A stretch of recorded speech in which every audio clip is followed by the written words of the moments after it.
Parmar university जो horticulture and forestry के लिए बहुत ज़्यादा विश्व प्रसिद्ध है, और अगर हम स्थान की बात करें तो ये पहला एशिया का ऐसा विश्वविद्यालय है जहां पर हॉर्टिकल्चर और फॉरेस्ट्री दोनों विधाओं को बच्चों को यहाँ पर पढ़ाया जाता है। आज इनका 40वां स्थापना दिवस है आज आपका, और आज 13वां आपका दीक्षांत समारोह था। तो पहले तो आपका इंडिया न्यूज में बहुत बहुत स्वागत है डॉक्टर साहब। हमारे साथ मौजूद हैं डॉक्टर राजेश्वर चंदेल जो यहाँ के वाइस चांसलर हैं। इनसे जानने की कोशिश करेंगे कि क्या आपके कार्यकाल में आपने क्या उपलब्धियां रही हैं और किस तरह से आप इस विश्वविद्यालय को जो है वो ऊंचाइयों तक ले जा रहे हैं। धन्यवाद अनुराग जी। सबसे पहले धन्यवाद इंडिया न्यूज का और आपका कि आपने आज इसमें निकाला और हमारे दीक्षांत समारोह को कवर किया जी। देखिए, विश्वविद्यालय के लिए जो लक्ष्य होता है, वो जो गतिविधियां चल रही हैं उसको गति कैसे देना जी। हमारे जो पुराने विश्वविद्यालय के जितने भी सम्मानीय कुलपति रहे, इस विश्वविद्यालय को आगे बढ़ाने में उनका सबका महत्वपूर्ण योगदान रहा है जी। उस कड़ी को आगे बढ़ाते हुए अलग अलग रिसर्च के योजनाएं कैसे बढ़े, हमारे वैज्ञानिकों का एक्सपोजर कैसे बढ़े, हमारे विद्यार्थियों का एक्सपोजर कैसे बढ़े, बिल्कुल, और विद्यार्थियों को पढ़ाई के साथ साथ इंडस्ट्री से लिंक करना, प्लेसमेंट के लिए उनको लिंकअप कैसे करना जी।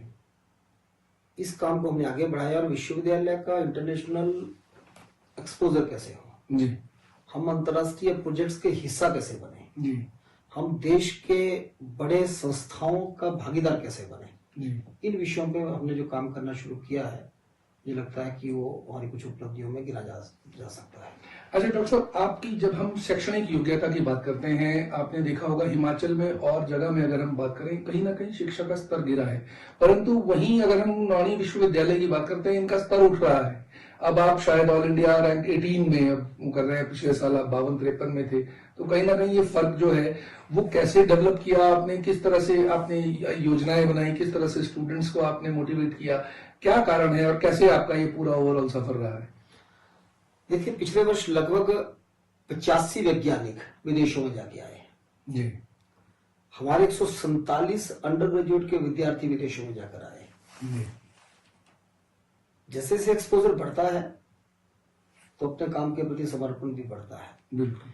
इसके साथ साथ मुझे नहीं लगता कि जो 85 हमारे साइंटिस्ट बाहर जाके आए उनमें से किसी ने भी ये कहा होगा कि हमारा जो इंफ्रास्ट्रक्चर है वो चाहे यूरोप है चाहे ऑस्ट्रेलियन कॉन्टिनेंट है उनसे बराबरी कम है, कम में आंका गया, ऐसा किसी ने नहीं कहा जी। अच्छा डॉक्टर साहब, जैसे शोध कार्यों की बात करते हैं, क्योंकि आपका यहाँ पर केवल शिक्षा ही देना महत्व नहीं है, आप कहीं ना कहीं शोध कार्यों पे भी बहुत ज्यादा फोकस रखते हैं। उस पे किस तरह से आप लोग काम कर रहे हैं? ये यूनिवर्सिटी किस तरह से जो है शोध कार्यों को आगे ले जा रही है? देखिए, शोध कार्य में सबसे इंपॉर्टेंट है कि आप कितनी फंडिंग एजेंसी को अप्रोच करते हैं। जी।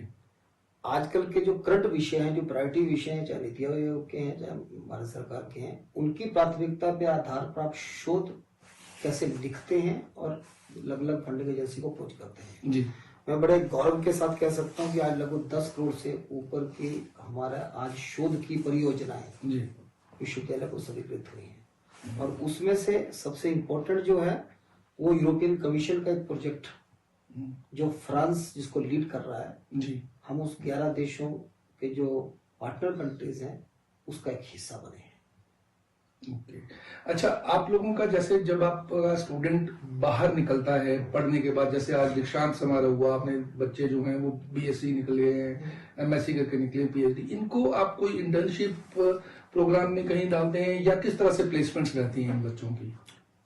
देखिए, जो आज का विषय चल रहा है जी, वो बच्चों की स्किल का चल रहा है जी। फॉर्मल एजुकेशन से हटके उनकी स्किल कैसे बढ़े, हमने कुछ प्रयास शुरू किए।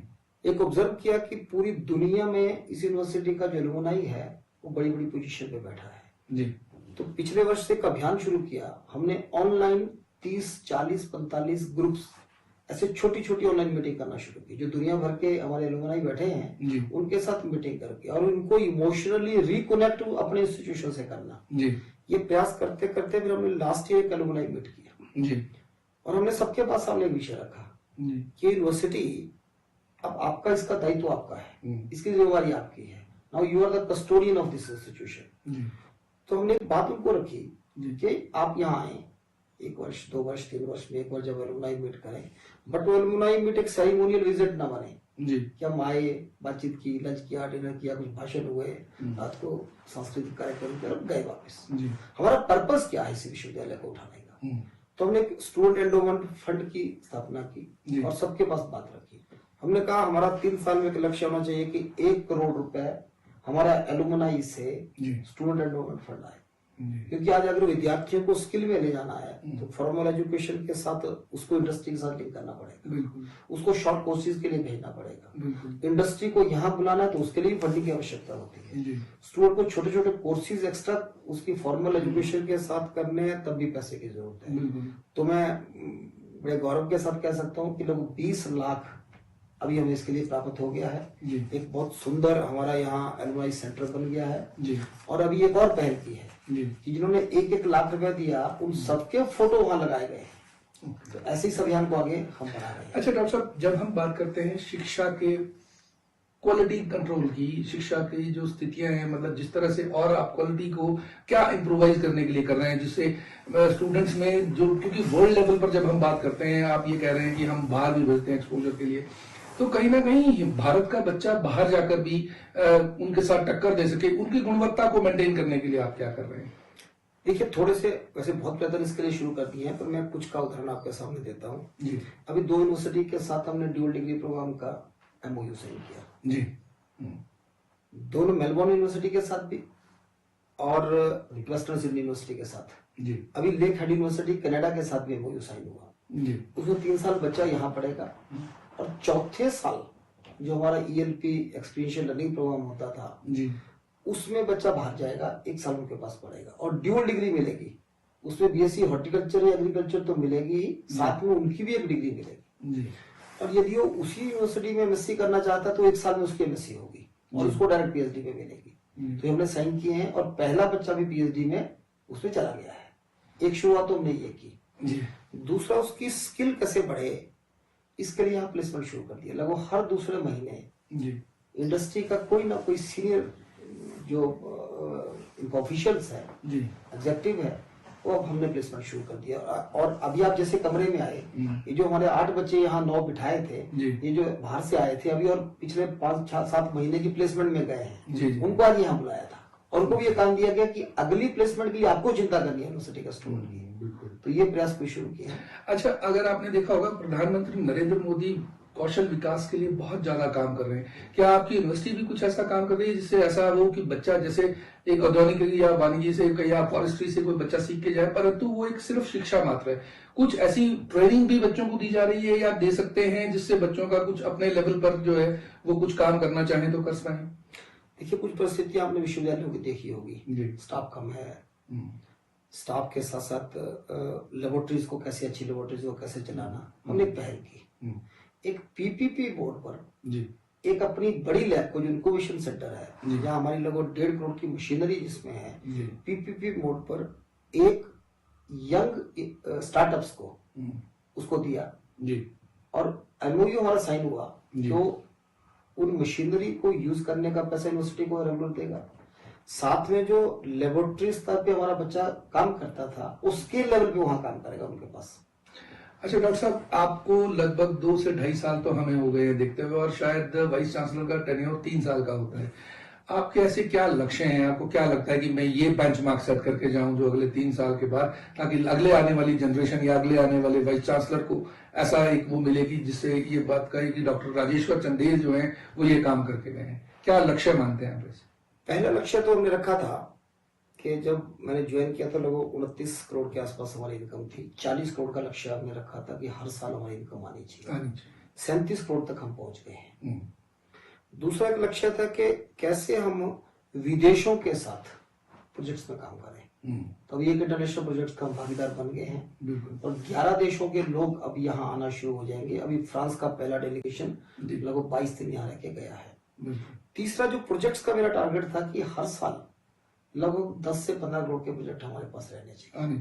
तो 10 करोड़ का प्रोजेक्ट इस पर आया है और अभी मैं आपको कुछ खुशखबरी दूंगा कि सर्व शिक्षा अभियान के अंतर्गत भी नॉन यूनिवर्सिटी प्रोजेक्ट ले सकती है। ये हमने प्रयास किया जी। और हमने प्रोजेक्ट ये दिया कि कैसे स्कूल के बच्चों को, जी। हिमाचल के बच्चों को, उनके पेरेंट्स को यूनिवर्सिटी के लिए एक्सपोज करें कि कैसे this is not a farming of with bulls and goat, ये हाईटेक फार्मिंग है। तो प्रदेश सरकार ने लगभग 2,90,00,000 का प्रोजेक्ट, 82 लाख का प्रोजेक्ट हमें सैंक्शन कर दिया है। इसी तरह से कुछ बड़े प्रोजेक्ट हमारे पास आए हैं। कल ही एक मैंने बताया आपको कि 3 बड़ी ट्रेनिंग्स नेशनल लेवल की, वो हमें सेंटर यहाँ डिक्लेयर कर दिया है। प्राकृतिक खेती का जो नेशनल मिशन आया, उसका हिस्सा हम बन गए हैं। ऐसे बहुत से कार्यक्रम यहाँ पे शुरू हुए हैं, जैसे हमारी फंडिंग बढ़ेगी। अच्छा डॉक्टर चंदेल, आपकी शिक्षा भी यहीं हुई, बाद में आपने यहाँ जॉब भी करी और आज आप वाइस चांसलर की पोस्ट पे यहाँ पे, ओवरऑल कैसा लगता है आपको कि क्या, क्योंकि आपने बहुत शुरुआती दौर से आपने यूनिवर्सिटी को बढ़ते हुए देखा है, क्या लगता है कि किन सुधारों को और आवश्यकता है कि कुछ और जो नए आयाम जो हैं वो स्थापित किए जाएं इस यूनिवर्सिटी के? देखिए, सुधारों की तो कोई सीमा नहीं होती। जी बिल्कुल।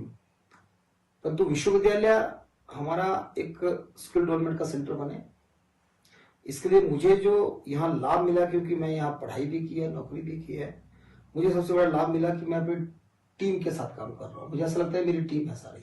कैसा अनुभव रहा आपका? बहुत सुखद अनुभव है जी।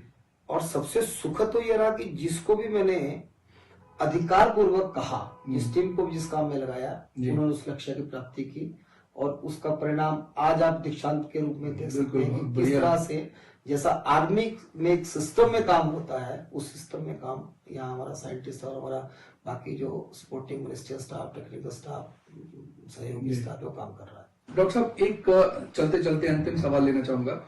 डॉक्टर साहब, जैसे आप लोग एक्सटेंशन का भी बहुत काम करते हैं और बहुत से किसानों को मिलते हैं, आप कई तरह के फल के सब जो पौधे हैं वो भी आप बेचते हैं, वो किसानों की सुविधा के लिए आप दिए जाते हैं। इस बार सुनने में आया कि शीतोष्ण जो आपके प्लांट्स हैं उनका कब वो रहता है, टेम्परेट फ्रूट्स का जो आपका वो रहता है, वो क्या शेड्यूल रहता है जिससे आम किसान और बागवान को जो है फायदा मिल सके, वो किस तरह के आपके रहते हैं और कब कब रहते हैं वो? देखिए, यूनिवर्सिटी की एक प्रमुख भूमिका किसानों के साथ, किसान को टेक्नोलॉजी कैसे जाए। तो जब टेक्नोलॉजी की बात करते हैं तो सबसे बड़ा इंपॉर्टेंट है yield planting material, clean planting material जी। और क्लीन प्लांटिंग मटेरियल का इशू देश भर का सबसे प्रमुख इशू है, क्योंकि जितनी बीमारी, कीट पतंगे, जो भी पौधा कमजोर होता है, तो नर्सरी से पौधा हेल्दी आएगा, स्वस्थ आएगा, तो आगे ठीक रहेगा, वो पौधा नहीं रहेगा, बीमारी नहीं आएगी। और अभी लोकसभा में ये बिल प्रस्तुत हो चुका है क्लीन प्लांटिंग मटेरियल का। परंतु विश्वविद्यालय शुरू से ही अपनी क्षमता के अनुसार और क्षमता बढ़ाता हुआ हर साल लोगों को क्लीन प्लांटिंग मटेरियल देता है। और क्लीन प्लांटिंग मटेरियल का अंदाजा आप इस चीज से लगा सकते हैं, हमारा एक आइडिया होता है कि हम थोड़ा विश्वविद्यालय के लिए इनकम भी आए, परंतु उसके साथ साथ हर वर्ष लगभग 20% पौधा जो हम निकालते हैं दिन में, शाम को उसका 20% जलाते हैं। अच्छा। कि आपको 1% भी उसमें अगर कहीं बीमारी का लक्षण, जड़ का लक्षण लगता है तो हम शाम को जलाते हैं ताकि पिलीफ्रेज भी ना हो जी। उसके बावजूद लगभग 2.5 लाख पौधा जी हम इस साल लोगों को अलग अलग जो टेम्परेट फ्रूट्स हैं, उसमें पीच, प्लम, एप्रिकॉट, वालनट, सेब, ये सब देने वाले हैं। और 16 तारीख से हमारा मेन कैंपस, और इसी 16 से बात करें, 16 दिसंबर से और 9 दिसंबर से सिर्फ एक स्टेशन जो हमारा कुल्लू का है, क्योंकि लाहौल के लोग वहां से खरीदते हैं, तो 9 तारीख से हम शुरू कर रहे हैं। तो आपने देखा कि किस तरह की महत्वपूर्ण जानकारी जो आज किसान और बागवानों के लिए हमने ली। जहां हम एक तरफ बच्चों को फॉरेन कंट्री पढ़ने के लिए भेजने की बात करते हैं, वहीं शोध की बात करते हैं, तो उसी तरह से ये विश्वविद्यालय अकेला एकमात्र ऐसा विश्वविद्यालय है जहां पर किसान, बागवान, स्टूडेंट्स और उन सभी को जो है वो कोई ना कोई समस्या को उनकी हल करता है। सोलन से अनुराग शर्मा, इंडिया न्यूज।